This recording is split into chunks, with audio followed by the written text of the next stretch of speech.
Et acheter Chevalier est donc aux archives départementales d'Angers ce matin pour consulter les cahiers de doléances. Mais pas ceux dont on vous parle tous les jours. Non, non, non, non, non. Ceux de 1789. Acheter, c'est une plongée passionnante dans l'histoire. Que disaient à l'époque ces doléances ?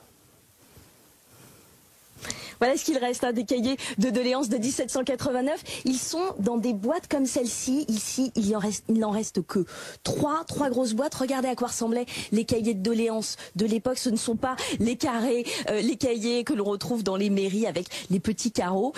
Difficile de voir l'écriture, de la déchiffrer. En revanche, ce qu'on retrouve, c'est beaucoup de revendications sur les impôts, la représentativité du peuple au niveau de l'État, les droits féodaux. Ça ne vous rappelle rien? Parfois, même les formulations sont frappantes. Regardez, l'abolition, celui-ci réclame l'abolition de tout impôt arbitrairement imposé. On va aller sur la page suivante. Suppression des privilèges des habitants des villes. Je vous donne un troisième exemple si vous n'êtes pas convaincu. Demande une répartition des impôts dans chaque paroisse, une juste répartition de ces impôts. En fait, on dirait qu'à 200 ans d'écart, les revendications n'ont pas beaucoup changé. Oui, alors il faut quand même tenir compte du contexte, qui n'est pas du tout le même. Là, on est dans une monarchie absolue. Les gens sont des sujets, ils ne sont pas des citoyens. Et puis surtout, la société est divisée en ordres.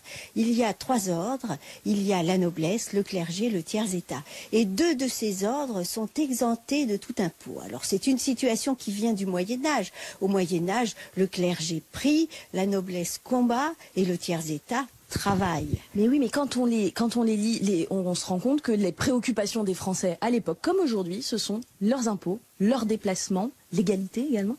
Et oui, bien sûr, parce que là, ce sont les cahiers des paroisses. Chaque ordre a fait des cahiers. Mais dans les cahiers des paroisses, qu'est-ce qu'on demande? On demande que les 2 ordres, la noblesse et le clergé, payent des impôts à l'égal des autres sujets. On n'est pas dans une revendication d'abolition de la monarchie, par exemple, mais on est vraiment dans une revendication d'égalité devant l'impôt.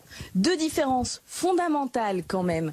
Ces cahiers étaient pré-rédigés. Il y avait des modèles. C'est pour ça que d'un cahier à l'autre, on retrouve des formulations quasiment identiques. Et puis, aucun de ces cahiers ne demandait l'abolition de Louis XVI.